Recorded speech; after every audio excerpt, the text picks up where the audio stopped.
Baada ya kazi kubwa iliyofanywa na Under 17 kwenye michuano ya AFCON uko nchini Morocco, timu ya Fiorentina yataka kumsajili kinara wa mabao AFCON Under 17 Dismas Atanasi. Klabu ya Fiorentina nchini Italia imeendelea kufuatilia kwa karibu nyota chipukizi wa Tanzania Dismas Shida Atanasi, ambaye ameibuka kuwa mmoja wa wachezaji waliovutia zaidi katika michuano ya AFCON Under 17 iliyofanyika nchini Morocco. Atanasi alimaliza mashindano hayo akiwa mfungaji bora kwa kufunga mabao matatu na kutoa tuzo ya Golden Boot baada ya kuiongoza Serengeti Boys kufika fainali ya AFCON Under 17 kwa mara ya kwanza katika historia ya Tanzania. Taarifa kutoka barani Ulaya zinaeleza kuwa Atanasi ameanza kuvutia macho ya maskauti kutoka klabu kadhaa za Ulaya, huku Fiorentina ikitajwa kwa miongoni mwa timu zinazofuatilia kwa karibu maendeleo yake kwa karibu zaidi.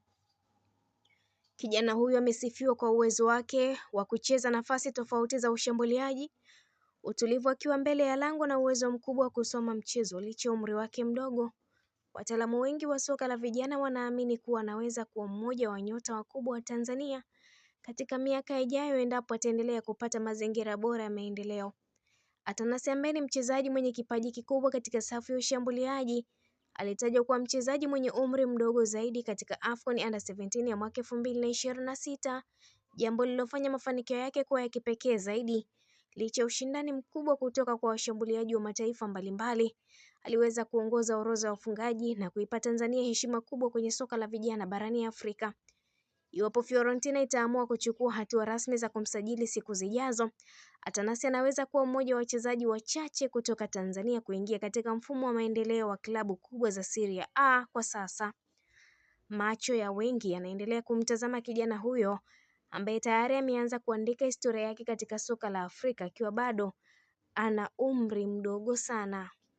Licha ya hivyo, kocha wa Serengeti Boys baada ya kuipeleka Tanzania kwenye fainali za kombe la dunia la vijana chini ya miaka Under 17 zitakazofanyika nchini Qatar, kocha mkuu wa Serengeti Boys alieneza Sanganzwele amesema kazi kubwa iliyobaki sasa ni kuhakikisha timu hiyo inapata maandalizi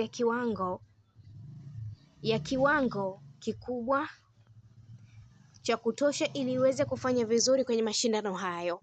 Tanzania ilifuzu kucheza kombe la dunia baada ya kufanya vizuri kwenye michuano ya Afrika kwa vijana, ikimaliza nafasi ya pili baada ya kufungwa kwa mikwaju ya penalti 4-2 na Senegal kufuatia sare ya 1-1 dakika za 90.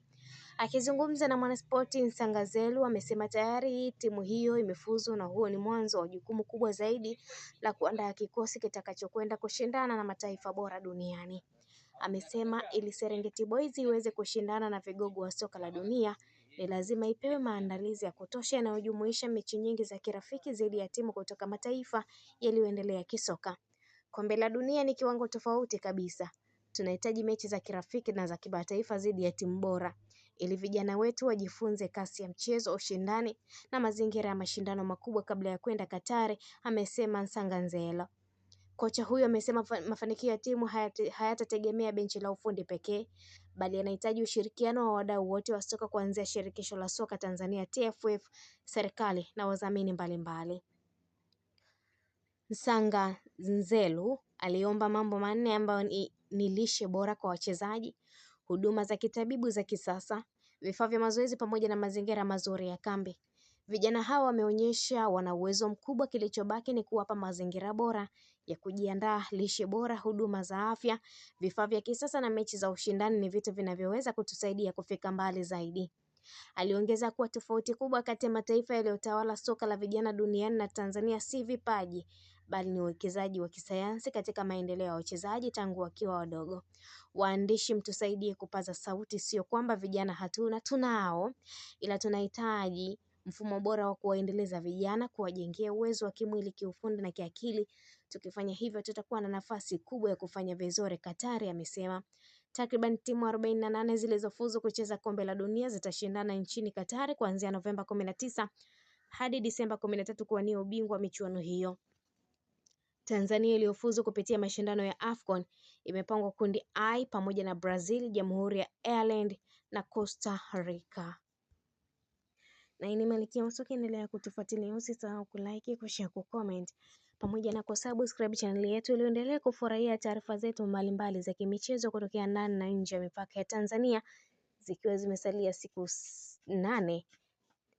takriban siku 8 kurejea kwa ligi kuu ya Tanzania NBC Premier League baada ya kusimama kupisha mashindano ya FIFA Series, ambapo kwa Tanzania pia hayakuweza kufanyika kutokana na ugonjwa wa Ebola ambao unahofiwa pengine ungeenea nchini Morocco, ambako mashindano hayo yangefanyika hivyo. Na timu zote Simba, Yanga na timu kadhaa, tumeona wachezaji kutoka Simba na Young Africans wamesharejea kambini na tayari kwa kujiandaa na michezo iliyosalia mitano kwa Simba Sport, mitano kwa Young Africans, lakini pia mechi ya kwanza itachezwa tarehe 14 ambapo mnyama Simba atamkaribisha Pamba Jiji ambaye alitoka naye sare kule Pamba CCM Kirumba. Ni vipi kuhusiana na uwanja wa KMC Complex?